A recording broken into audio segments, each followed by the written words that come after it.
حالات کا سلسلہ روز اول سے معاندین اور دشمنوں کی طرف سے جاری ہے۔ اس کی تھوڑی سی تاریخ آپ حضرات کے سامنے پیش کی گئی تھی کہ جب دین اسلام آیا اس کا نعرہ کیا تھا۔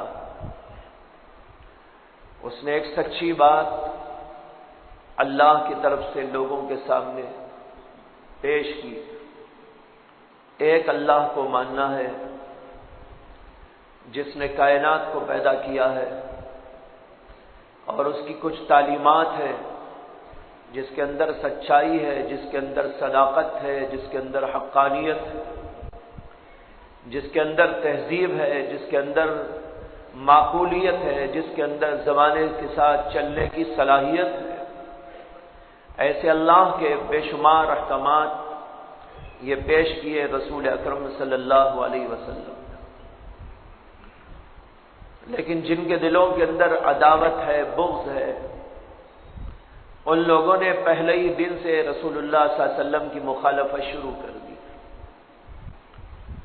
لیکن نتیجہ یہ ہوا کہ جن لوگوں کے دلوں کے اندر حق کی جستجو موجود تھی، انہوں نے ایک کے بعد دیگر اسلام کو قبول کرنا شروع کر دیا۔ اس کی تھوڑی سی تاریخ میں نے آپ کے سامنے گزشتہ جمعہ عرض کی تھی، کس طرح اللہ کے رسول کو بدنام کیا گیا تھا، مجنوں کہا گیا، جادوگر قرار دیا گیا، شاعر کہا گیا۔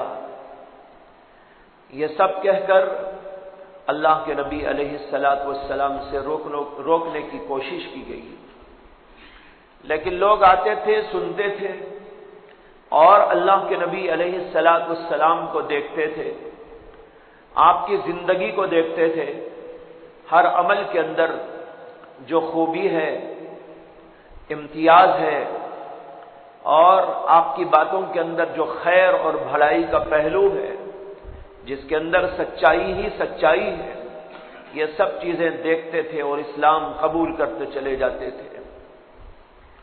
یہاں تک کہ وہ دور آیا کہ بعض صحابہ کرام کو رسول اکرم صلی اللہ علیہ وسلم نے کفار کی ایذاؤں، تکلیفوں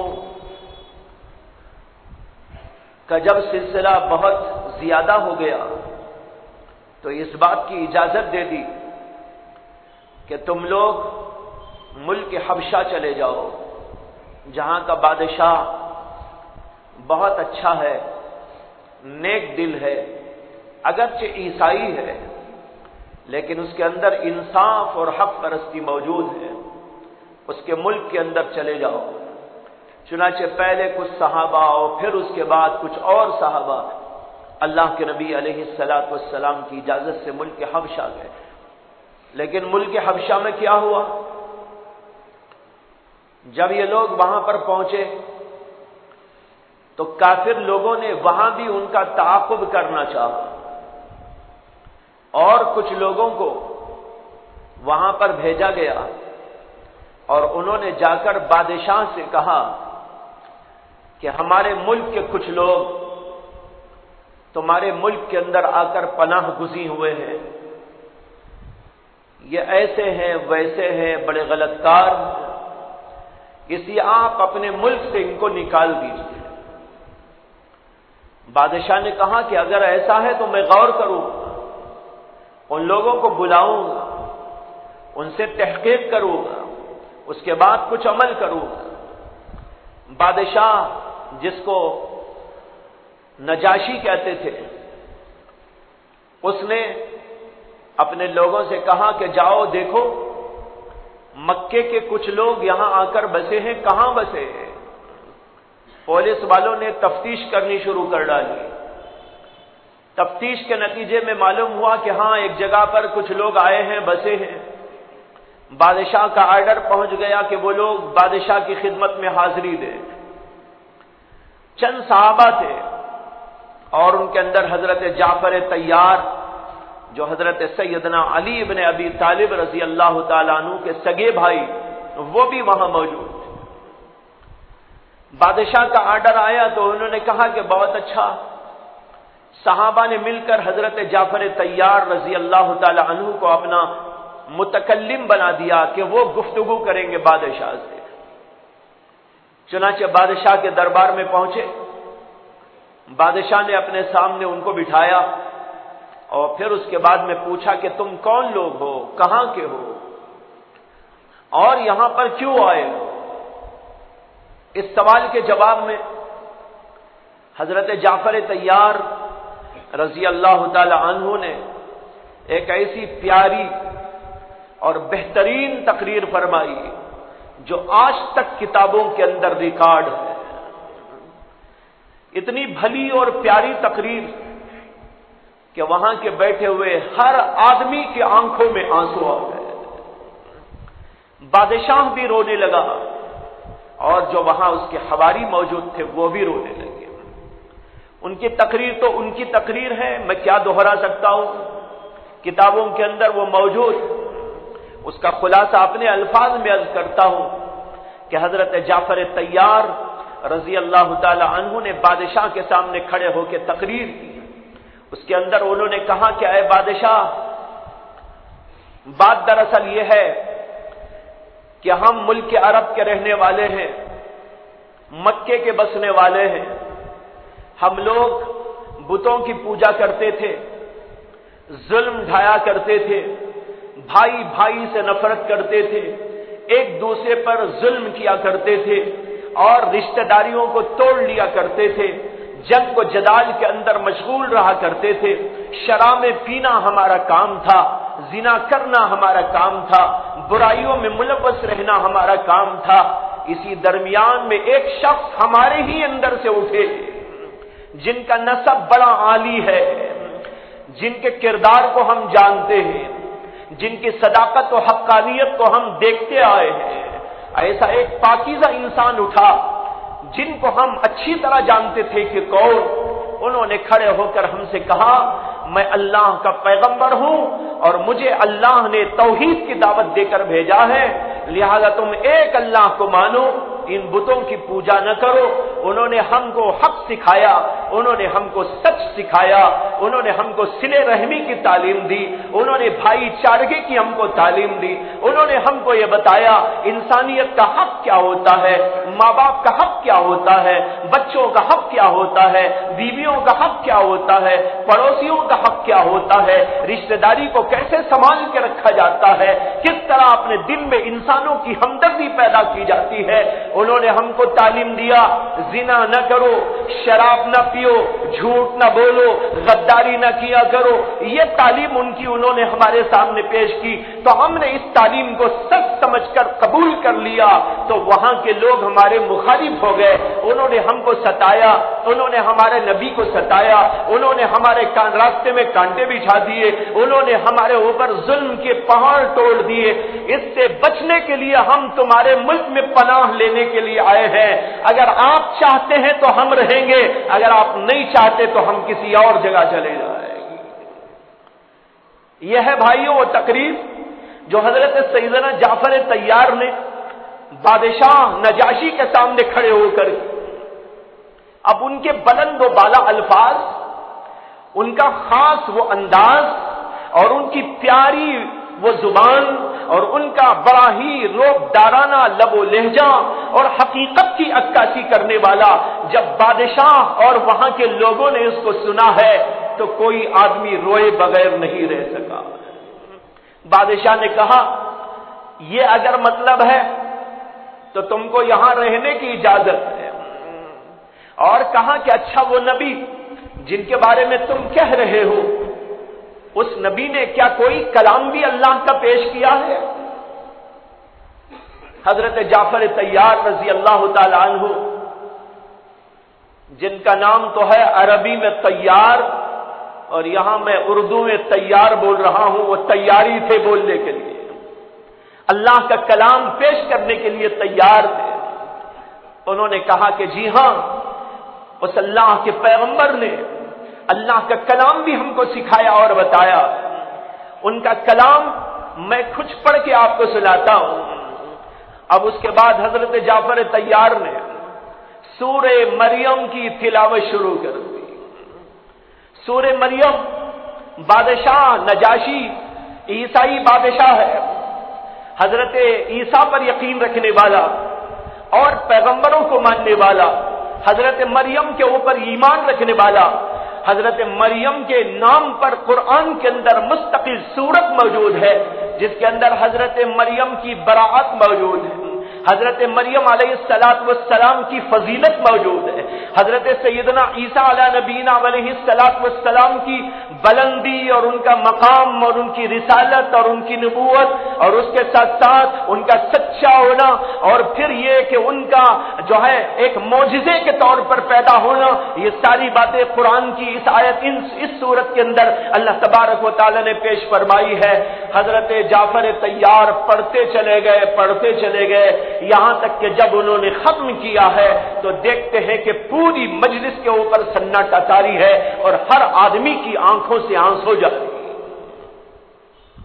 قرآن کریم نے اسی واقعے کی جانب اشارہ دیا اور اللہ نے کہا وَإِذَا سَمِعُوا مَا أُنزِلَ إِلَى الرَّسُولِ تَرَىٰ أَعْيُنَهُمْ تَفِيضُ مِنَ الدَّمْعِ، اللہ نے کہا کہ جب یہ لوگ قرآن کی آیتیں سنتے ہیں تو ان کی آنکھوں سے آنسو جاری ہو جاتے ہیں۔ یہ اسی بادشاہ نجاشی اور اس کے حواریین کے بارے میں قرآن کریم کے اندر آیت موجود ہے۔ تو بھائیو بزرگوں، یہ واقعات ہوتے رہے، اسلام اس طرح پھیلا، مارا گیا، توڑا گیا، رکاوٹیں پیدا کی گئی اور حد سے زیادہ اس میں تجاوز کیا گیا، لیکن دین اسلام کی صداقت نے، دین اسلام کی سچائی نے، دین اسلام کے حقائق نے لوگوں کو اپنی طرف متوجہ کر لیا اور اس طریقے پر دین پھیلتا گیا، یہاں تک کہ عوام میں تو پھیلا، بادشاہوں میں تک پھیل گیا۔ بادشاہ نجاشی متاثر ہوا اور پھر ایک زمانہ آیا کہ بادشاہ نجاشی نے اسلام قبول کیا اور رسول اکرم صلی اللہ علیہ وسلم کی خدمت اقدس کے اندر تحفے تحائف بھیجے، اور پھر جب بادشاہ نجاشی کا انتقال ہوا، کہاں ہوا؟ ملک حبشہ میں ہوا، تو اللہ کے رسول علیہ السلام کو اللہ نے وحی کے ذریعے بتایا کہ بادشاہ نجاشی کا انتقال ہو گیا، آپ ان کی نماز جنازہ پڑھی۔ اللہ کے نبی علیہ السلام نے مدینہ طیبہ میں اعلان کیا، حالانکہ اس زمانے میں خبر پہنچنے کا کوئی واسطہ نہیں تھا، کوئی ذریعہ موجود نہیں تھا، نہ کوئی ٹی ویاں موجود تھی، نہ کوئی وہاں موبائل فون موجود تھے، نہ عام فون وہاں موجود تھا، خط و کتابت بھی کرے تو ایک زمانے کے بعد پہنچے، لیکن وہاں انتقال ہوا اور یہاں خبر پہنچ گئی۔ یہ خبر کہاں سے آئی؟ دنیا سے نہیں، آسمانوں سے پہنچی۔ اللہ نے بتایا، اللہ کے نبی علیہ السلام نے نجاشی کی نماز جنازہ ادا کی۔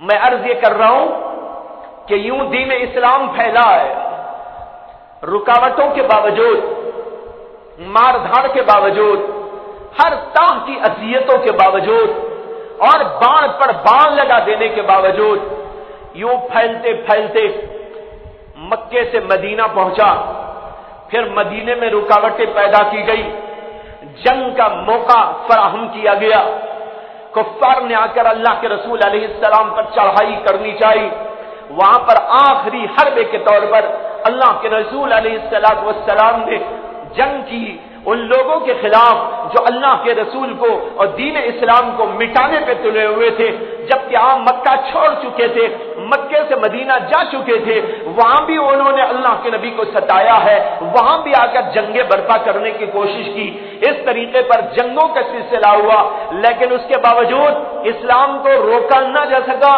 اسلام پھیلتا چلا گیا، یہاں تک کہ سارے عرب کے علاقے کے اندر دین اسلام پھیل گیا۔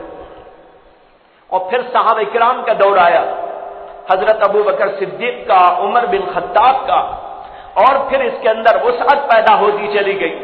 حضرت عمر کے بارے میں تاریخ طبری کے اندر روایت موجود ہے، ان کے دور میں ہندوستان کے اندر تھانہ تک دین آ گیا تھا۔ تھانہ جانتے ہیں آپ؟ تھانہ جو بمبئی کے قریب ہے، تھانے کا لفظ اس کے اندر موجود ہے۔ حضرت عمر بن خطاب رضی اللہ تعالیٰ عنہ کے دور خلافت کے اندر تھانے تک دین اسلام پھیل گیا تھا۔ یہ ہے اسلام کی رپورٹ، یہ ہے اسلام کی تاریخ جو سچائیوں سے پھیلی، حقائق سے پھیلی اور اخلاق سے پھیلی اور کردار سے پھیلی اور ساری دنیا پہ چھاتی چلی گئی۔ اور ایک دور وہ آیا کہ تقریباً پوری دنیا پر اسلام کا پرچم لہرانے لگا۔ تاریخ کے اندر واقعہ لکھا ہے کہ زمانہ تھا ہارون الرشید کا، اور وہ اپنے بالا خانے پہ ٹہل رہے تھے۔ ٹہلتے ٹہلتے انہوں نے دیکھا کہ ایک بادل اوپر سے جا رہا ہے۔ اس بادل کو دیکھ کر انہوں نے کہا، اے بادل، جہاں چاہے جا کے برس جا، وہاں کی پیداوار کا ٹیکس میرے ہی خزانے میں آنے والا۔ دنیا میں کہیں بھی جا کے برس جاؤ، لیکن وہاں کا ٹیکس میرے ہی خزانے میں آنے والا ہے۔ اسلام یوں پھیل گیا تھا، سارے ملکوں میں پھیل گیا تھا۔ جہاں اسلامی حکومت تھی وہاں اسلامی حکومت تھی، اور جہاں غیروں کی حکومت تھی وہ اسلامی حکومت کے تابعدار تھے اور باج گزار تھے، ٹیکس پے کر رہے تھے۔ اس طریقے پر ساری دنیا کے اندر اسلام کا پرچم لہرانے لگا تھا۔ جب یہ سب کچھ ہو گیا تو بھائیو پھر ایک دور آیا جس کے اندر صلیبی جنگوں کا آغاز ہوا۔ صلیبی جنگ ایک بہت طویل تاریخ ہے جس کو انگریزی میں کروسیڈ کہتے ہیں۔ یہ تاریخ بہت لمبی تاریخ ہے، اور یہ صلیبی جنگیں 300 برس تک جاری رہی۔ کتنے برس؟ 300 برس تک جاری رہی، 3 صدیوں تک جاری رہی۔ 11ویں صدی، 12ویں صدی اور 13ویں صدی، ان 3 صدیوں یعنی عیسائی تاریخ کے اعتبار سے 11ویں صدی عیسوی، 12ویں صدی عیسوی اور 13ویں صدی عیسوی، یہ 3 لمبی چوڑی صدیوں کے اندر یہ سلسلہ جاری رہا صلیبی جنگوں کا۔ اس کا آغاز سن 11ویں ہجری کے اندر ایک پوپ کے بیان سے شروع ہوا، جو ان کا سب سے بڑا پوپ تھا، جس کو اربن ثانی کہتے۔ اس نے اعلان کیا کہ ساری دنیا میں اسلامی حکومت چھا گئی۔ ہمارا مقدس جو علاقہ تھا یعنی فلسطین کا، ملک شام کا، بیت المقدس کا، وہ بھی مسلمانوں کے قبضے میں موجود ہے۔ لہذا ہمیں چاہیے کہ ہر طور پر اپنے آپ کو لیس کر کے اس کو چھڑانے کے لیے مسلمانوں کا مقابلہ کرے۔ اس بیان نے آگ لگا دی عیسائیوں کے اندر، اور وہ لوگ اس کے لیے تیار ہونے لگے۔ شہزادے بھی، چپراسی بھی، چھوٹے بھی، بڑے بھی، سب کے سب لوگ یہ سوچنے لگے کہ پوپ کا بیان آ گیا ہے، تو اس لیے ہمیں ہر طرح سے اپنے آپ کو لیس کر کے مسلمانوں کا مقابلہ کرنا چاہیے۔ یہ شروع ہوا مقابلہ، اور جیسے کہ میں نے کہا 300 برس تک چلتا رہا، اور اس کی بہت طویل داستان ہے۔ کتابوں پر کتابیں اس کے لیے لکھی گئی ہیں، تاریخ کی کتابوں کے اندر اس کا تذکرہ موجود ہے، اور یہ لمبی چوڑی تاریخ پڑھتے پڑھتے پڑھتے آپ سوچتے رہ جائیں گے کہ کیا ہو رہا ہے۔ دنیا کے اندر قتل ہے، غارت گری کا بازار گرم ہے، اور صرف فلسطین کے اندر جہاں مسلمان بس رہے تھے ان لوگوں نے حملہ کیا، اور اس حملے کے نتیجے میں 70,000 مسلمانوں کو قتل کیا گیا۔ اسی طرح اور جگہوں پر بے شمار واقعات پیش آئے، قتل کے، غارت گیری کے، لوٹ مار کے، قتل و زنا کے، بے پناہ قسم کے واقعات، اور اس طرح کے واقعات کے ذریعے مسلمانوں سے یہ چیزوں کو چھیننے کی کوشش کی گئی، اور پھر یہ سلسلہ کبھی وہ جیت جاتے، کبھی مسلمان جیت جاتے، مختلف علاقوں کے اندر یہ جنگیں چلتی رہی، اور چلتے چلتے ایک زمانہ وہ آیا پہلے دور میں کہ عیسائیوں نے ملک فلسطین کو اپنے قبضے میں کیا، اور اس کے 1 صدی کے بعد، بالکل 1 صدی کے بعد یعنی 100 سال ہونے پر 100 سال تک ان کے قبضے میں رہا، اور یہ 11ویں صدی کا واقعہ ہے۔ 11ویں صدی پورے کا پورا ان کے قبضے میں تھا، اور 12ویں صدی میں جا کر پھر دوبارہ مسلمانوں کے ہاتھ اللہ تبارک و تعالی نے اس کو فتح کرایا، اور صلاح الدین ایوبی نے اس کو فتح کیا۔ لیکن جب انہوں نے فتح کیا ہے، اور ان کی بھی ایک لمبی چوڑی تاریخ ہے، اور خود غیر مسلم مؤرخین نے لکھا ہے کہ جہاں جہاں بھی یہ صلاح الدین ایوبی نے معرکے کیے اور ملکوں کو فتح کیا، تو وہاں لوگوں کو امن دیا، سلامتی دی، قتل کا بازار گرم نہیں کیا، اور قتل عام کا تو سوال ہی نہیں پیدا ہوتا۔ اگر کسی کو سزا دی تو جرم کو دیکھ کر سزا دی، جرم والے کے سوا کسی اور کو کبھی سزا نہ دی۔ یہ اسلام کی تاریخ ہے۔ اس طور پر مسلمانوں نے فتح کیا، اور پھر اس کے بعد ایک دور وہ آیا کہ اب تو ہمارے قبضے سے وہ نکل چکا ہے۔ بھائیو، یہ 300 سال کی لمبی چوڑی تاریخ جو چلی، اس کے اندر عیسائیوں کے سامنے ایک بات واضح طور پر آ گئی، اور یہودیوں کے سامنے بھی یہ بات واضح طور پر آ گئی کہ مسلمانوں سے جو ان کی قوت اور جو ان کی طاقت ہے، اس کا مقابلہ کرنا ہمارے بس کی بات نہیں رہا۔ ان جنگوں کے نتیجے میں یہ بات واضح طور پر انہوں نے پڑھ لی۔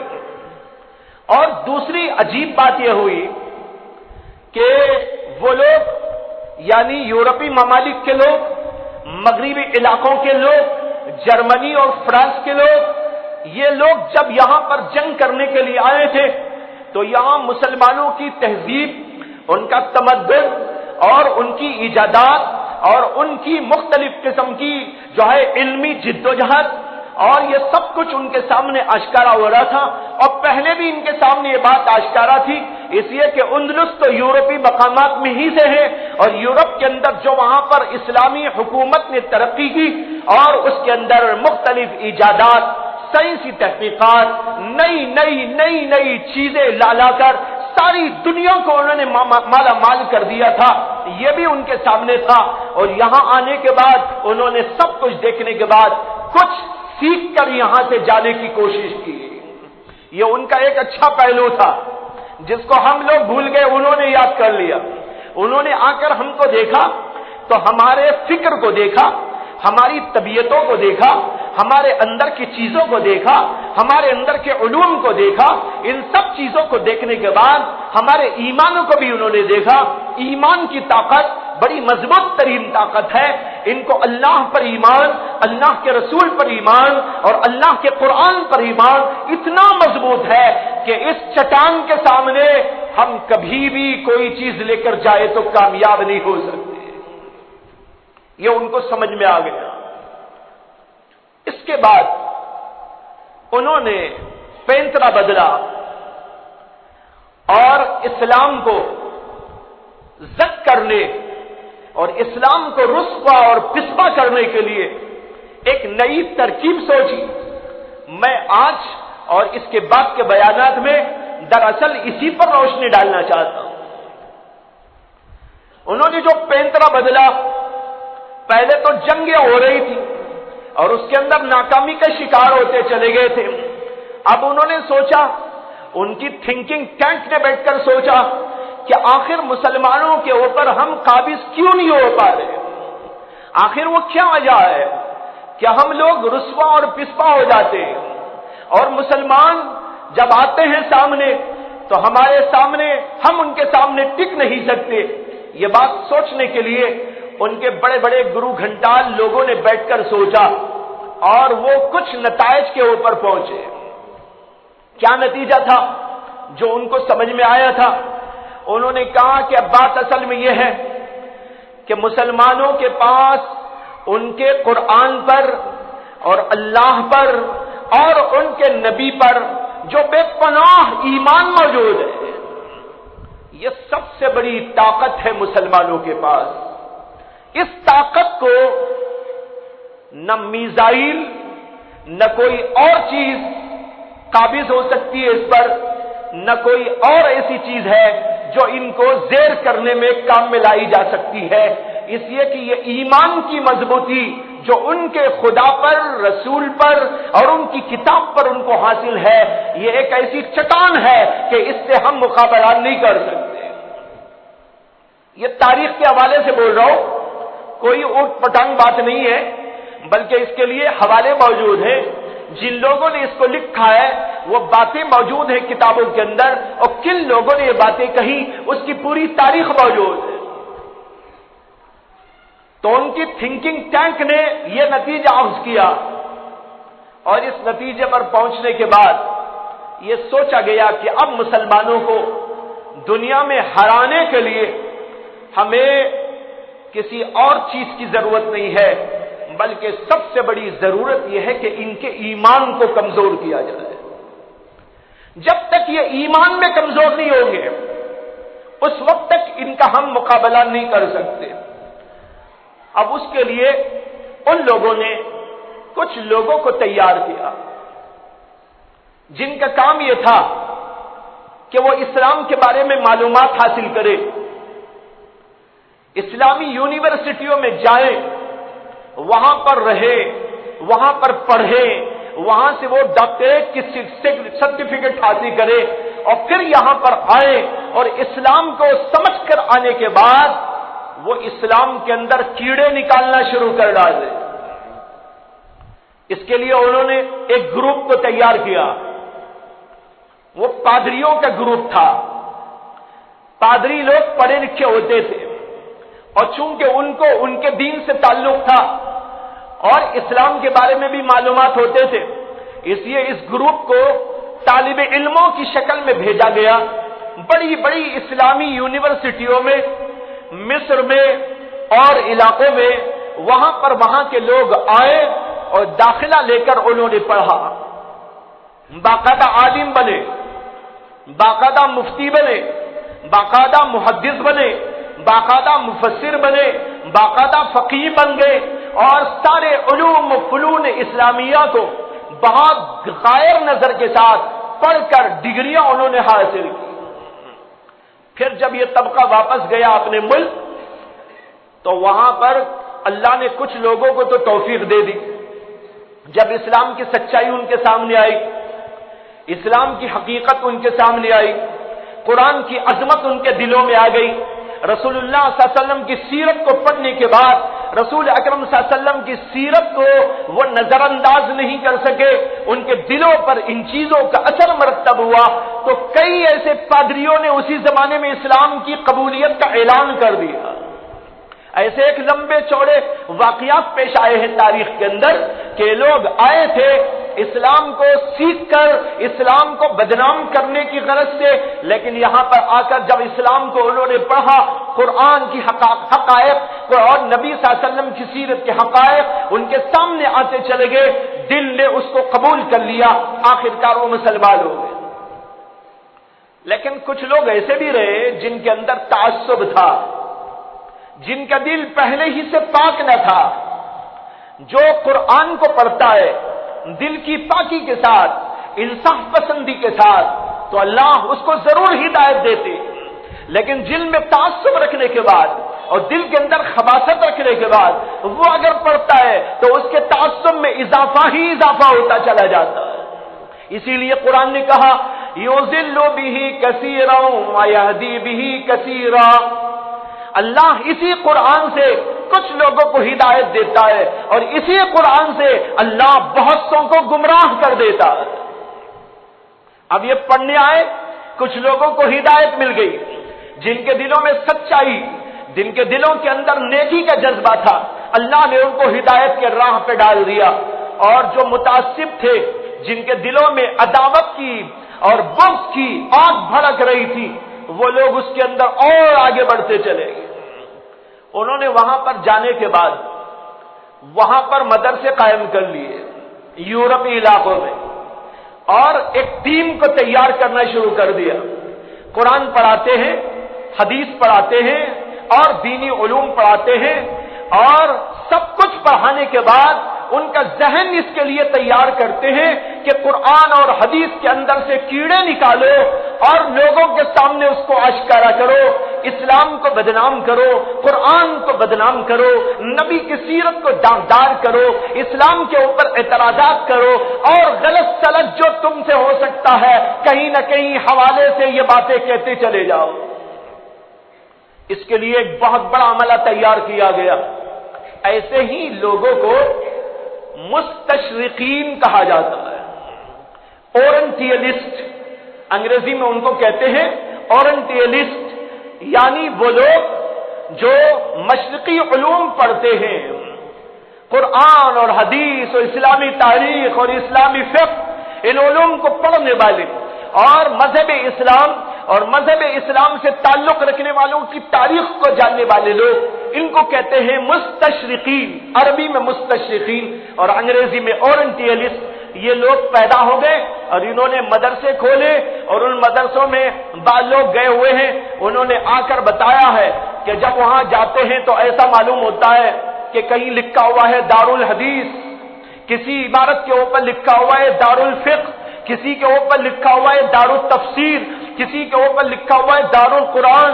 وہاں پر جانے کے بعد آدمی دیکھ کر سمجھتا ہے کوئی مدرسہ ہوگا جو نئے ڈیزائن سے بنا دیا گیا، لیکن جب اندر گھس کے دیکھتا ہے اور بہت بڑی بڑی عمارتیں، ہر قسم کی کتابیں فراہم، دنیا بھر کی کتابیں ان اداروں کے اندر موجود ہیں جہاں پر ان لوگوں کو تیار کیا جاتا ہے تاکہ وہ اسلام پر اعتراض کرے، اسلام کے بارے میں شکوک و شبہات پیدا کرے۔ چنانچہ جو طبقے پیدا ہوئے یہ اب نیا نہیں ہے کچھ، یہ بہت پرانی تاریخ ہے جو پیش کر رہا ہوں، اس لیے کہ بہت سے ہم لوگوں میں سے ایسے ہیں جن کو اس کے بارے میں پتہ ہی نہیں۔ یہ اس زمانے کی بات ہے جب صلیبی جنگوں میں یہ لوگ ناکام ہو گئے تھے، 15ویں صدی 16ویں صدی، ان میں یہ چیزیں شروع ہو گئی۔ اب اس کے بعد اب دیکھیے اس سے آگے بڑھ چکے، یہ 300-400 سال کے عرصے میں ہونے والی کارروائیاں ہیں، اس کے اندر یہ لوگ ایسے ایسے پیدا کیے، ان میں بڑے نامور مصنفین پیدا ہوئے، بڑے نامور پروفیسرز تیار ہوئے، بڑے نامور مؤرخین پیدا ہوئے، بڑے نامور لکھنے والے پیدا ہو گئے۔ فرانسیسی زبان میں اور انگلش زبان میں بڑا لٹریچر انہوں نے تیار کیا، اور لٹریچر جو تیار ہوتا تھا اس کو ہاتھوں ہاتھ لے کر ساری دنیا میں پھیلانے کا کام ان لوگوں کا کام تھا جن کو ہم کہتے ہیں سامراجی طاقتیں، استعماری طاقتیں، جو ہے دنیا بھر کے اندر اپنے سیاسی اثر و رسوخ کو استعمال کرتے ہوئے دنیا میں اپنی حکومتیں قائم کرنے کے چکر میں چل رہی تھی۔ جیسے ہندوستان کے اندر ایک زمانہ تھا کہ یہاں پر انگریزوں نے آ کر اپنی حکومت قائم کی، تو انگریز کی یہ سامراجی حکومت یہاں پر قائم تھی، اور ملکوں کے اندر الگ الگ طور پر مختلف حکومتیں قائم ہو گئی۔ کہیں پر برٹش حکومت قائم ہے، کہیں پر امریکن حکومت قائم ہے، اور کہیں پر جرمنی کی حکومت قائم ہے، کہیں فرانس کی حکومت قائم ہے۔ یہ مختلف قسم کے استعماری طاقتیں، سامراجی طاقتیں دنیا بھر کے اندر جو پھیلاؤ رکھتی تھی، انہوں نے ان لوگوں کو کھلایا، پلایا، مال دیا، پیسہ دیا، ہر قسم کی راحت، ہر قسم کی سہولت پہنچائی تاکہ وہ لوگ اسلام کے خلاف مواد تیار کرے، اسلام کے خلاف کتابیں لکھیں، سیرت پر کتابیں، قرآن کی تفسیر پر کتابیں، تاریخ اسلام پر کتابیں، کہیں ابو بکر پر کتابیں، کہیں عمر بن خطاب پر کتابیں، کہیں فقہ پر کتابیں، کہیں اور کسی عنوان پر کتابیں، یہ سب کے سب لکھ کر جب انہوں نے تیار کر دیا، استعماری و سامراجی طاقتوں نے اپنے مال کی بنیاد پر اور دنیا بھر میں اپنے رسوخ کی بنیاد پر ان کتابوں کو چھپوا کر پوری دنیا کے اندر پھیلا دی۔ کیسا نظام ہے دیکھ رہے ہیں آپ؟ ایک تو یہ طاقت سے طاقت ٹکر لینے کے لیے تیار ہوئی تھی پہلے، لیکن اس کے اندر ان کو پتہ چل گیا کہ ہم یوں ٹکر ان سے نہیں لے سکتے، تو انہوں نے ہر بار دوسرا استعمال کیا، اس طرح استعمال کیا کہ ایک طبقے کو پڑھنے لکھنے کے لیے تیار کیا، ان کو اسلامی یونیورسٹیوں میں بھیج کر ان کو قرآن اور حدیث اور تمام علوم اسلامیہ کا ماہر بنایا گیا، اور پھر اپنے علاقوں میں ان کو لا کر وہاں پر مدارس قائم کر کے وہاں کے لوگوں کو اس کے لیے تیار کر ایک بہت لمبی چوڑی جو ہے نسل تیار کر دی مستشقین کی، اور ان کو کمک دینے والے اور ان کو بڑھاوا دینے والے اور ان کو پالنے پوسنے والے اور ان کی کتابوں کو دنیا بھر میں پھیلانے والے، یہ استعماری و سامراجی طاقتیں تھی۔ اس طور پر ساری دنیا کے اندر لٹریچر پھیلایا گیا، اور یہ جب لٹریچر آیا تو ایسے عنوانات کے ساتھ میں آیا کہ ایک مسلمان اس کو شاید نظر انداز نہ کر سکے۔ جو انگلش پڑھنے والے لوگ یا جو فرانسیسی علاقوں میں فرانسیسی زبان پڑھنے والے لوگ، وہ لوگ شاید ان عنوانات کو دیکھ کر کبھی یہ تصور بھی نہیں کر سکتے کہ یہ اسلام کے خلاف لٹریچر آیا ہے، بلکہ وہ اس کو پڑھنے کے لیے بے چین ہو کر پڑھنا شروع کر دیتے۔ کتاب آئی لائف آف پروفٹ محمد۔ اب ایک مسلمان جو انگریزی تعلیم یافتہ ہے، جب وہ اردو نہیں جانتا، اردو سے بیچارے کو تعلق نہیں، یا عربی نہیں جانتا، اب ایسا آدمی جو اب یہ عنوان دیکھتا ہے لائف آف پروفٹ محمد، اس کا جی للچاتا ہے کہ بھئی کسی انگریز نے، کسی باہر کے آدمی نے ہمارے نبی علیہ السلام کی سیرت کے بارے میں کتاب لکھی، اس کو ضرور لینا چاہیے، اس کو ضرور پڑھنا چاہیے۔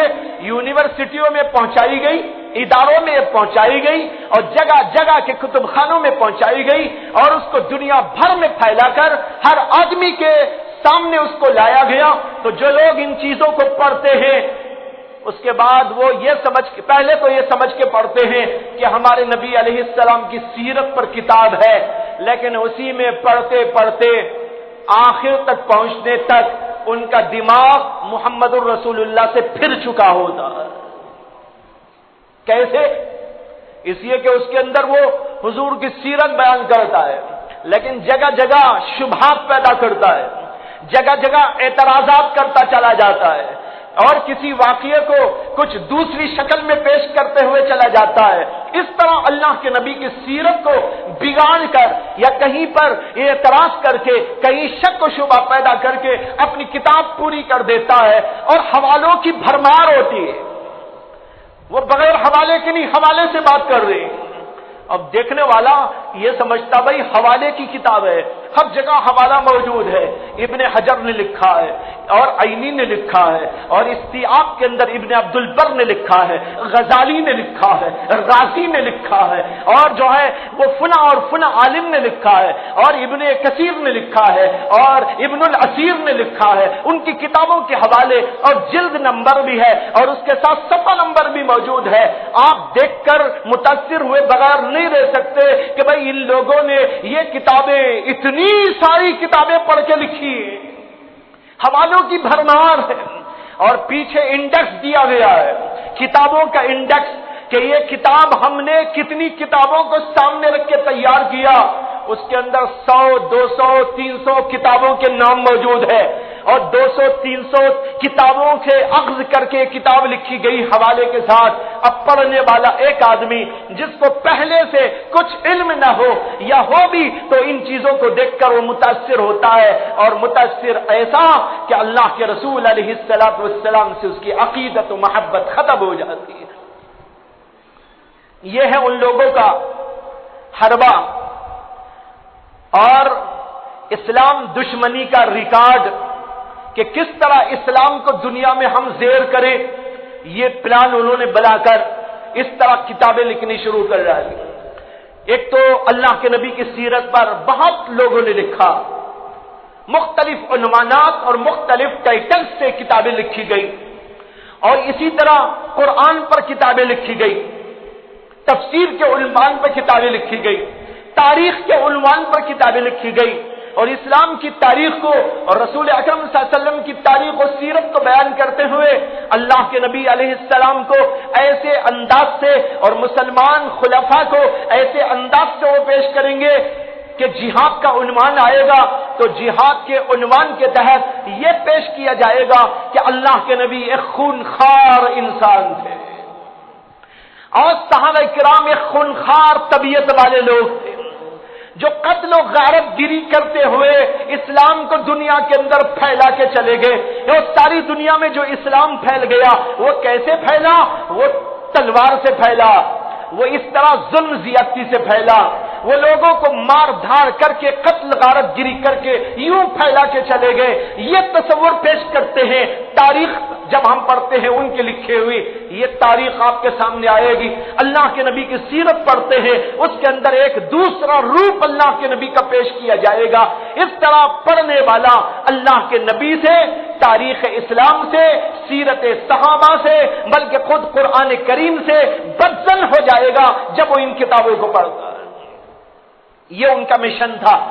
یہاں سے اس کا آغاز ہوا اسلام پر اعتراضات کا جو آج تک دنیا میں چلایا جا رہا ہے. یہ کاروبار ختم نہیں ہوا. یہ کاروبار 400 سال پہلے شروع ہوا اور آج تک چل رہا ہے، مختلف روپ، مختلف انداز میں اور برابر اور مسلسل جاری ہے. اور اس کا نتیجہ یہ ہوا کہ اسلام کے بہت سارے وہ لوگ جو اسلام کے سلسلے میں ان کی کتابوں کو پڑھتے ہیں ان کا ایمان متزلزل ہو گیا.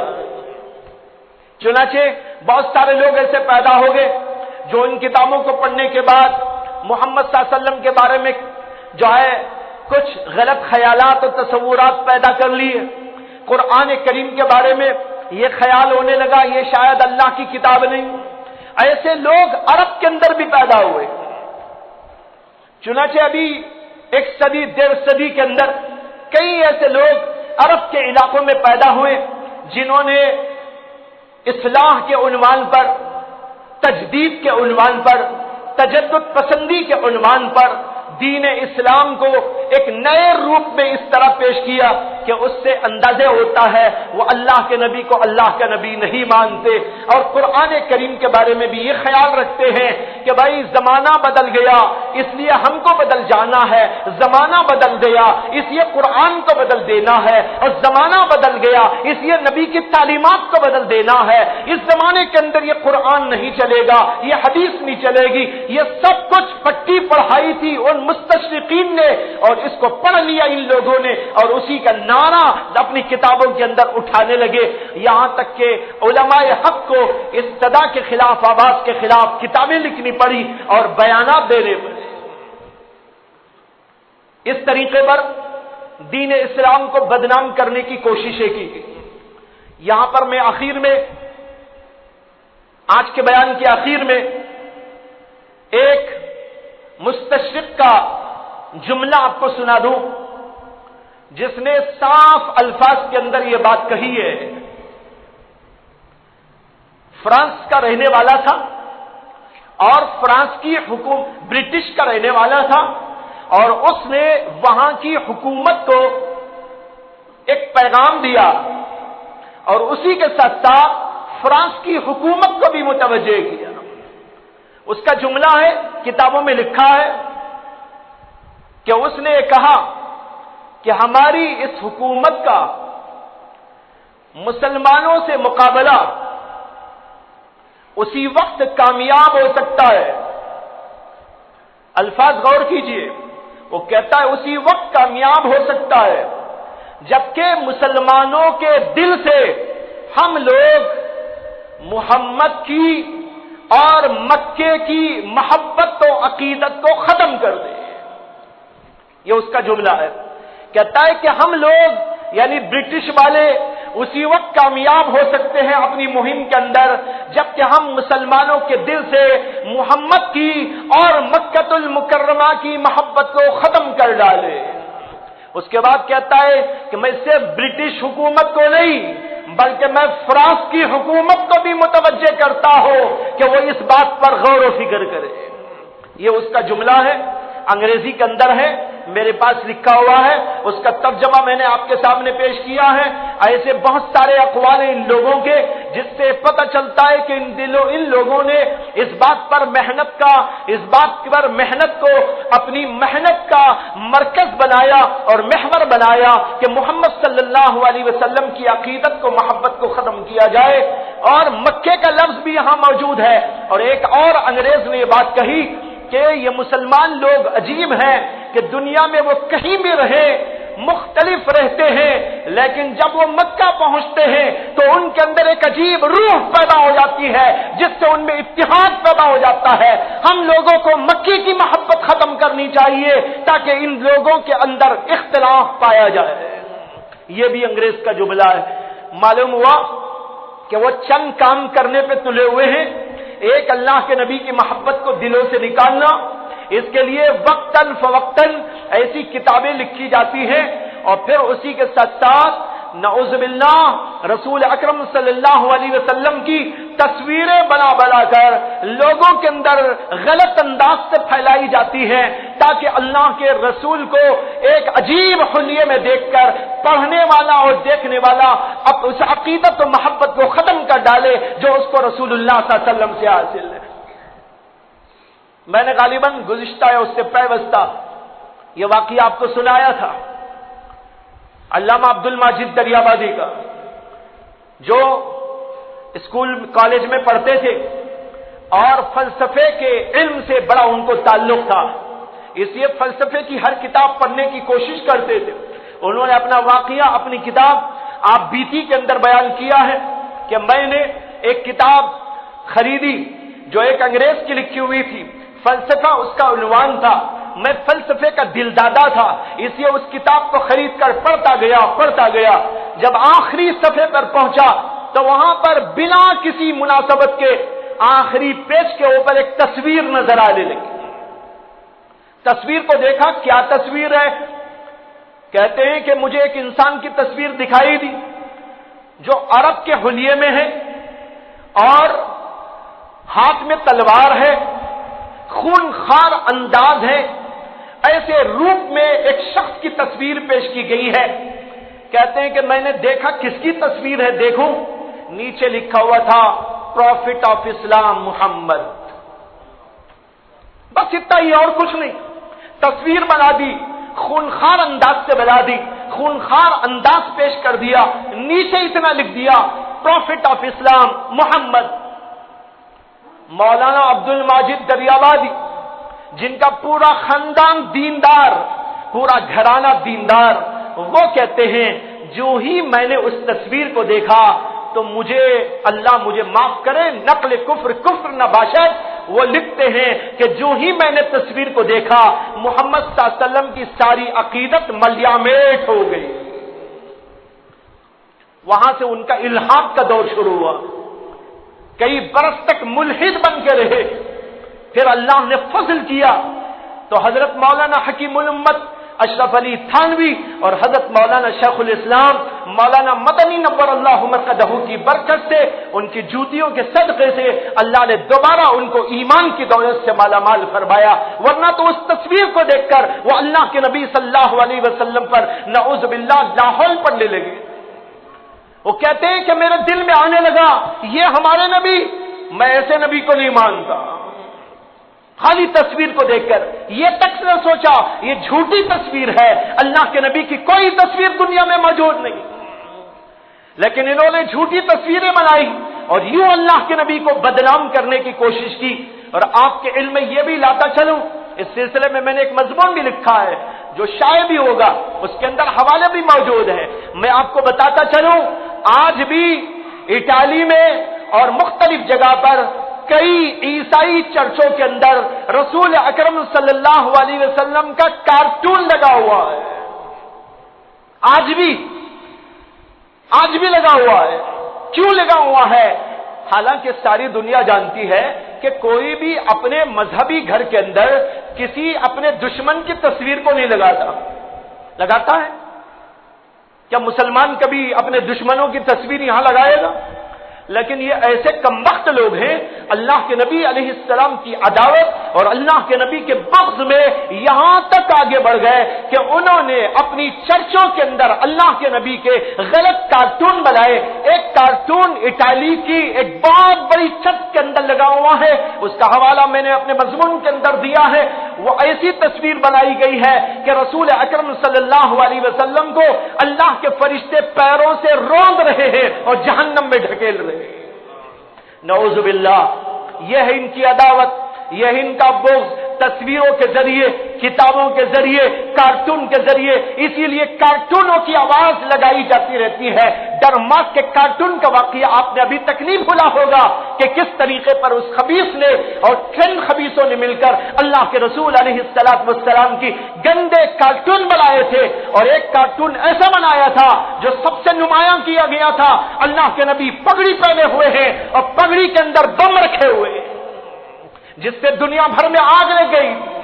دنیا بھر کے اندر آگ لگنے کے بعد 250 مسلمانوں کی شہادت واقع ہوئی اور کئی ہزار لوگ زخمی ہو گئے. بھائیو، اس طریقے پر یہ لوگ اللہ کے نبی کی عقیدت کو، محبت کو ختم کرنے کے لیے یہ سب کچھ کیا کرتے ہیں، وقفے وقفے سے کیا کرتے ہیں. یہ ہے ایک مختصر سی تاریخ آپ کے سامنے اس لیے پیش کی کہ ہم اعتراضات اور جوابات کے پہلے ذرا اعتراضات اور جوابات کیوں پیدا ہوئے اور کس کی کوشش سے پیدا ہوئے اس کو بھی ہم ذرا سمجھ کے چلتے رہے. اس لیے تاریخ آپ کے سامنے پیش کی ہے.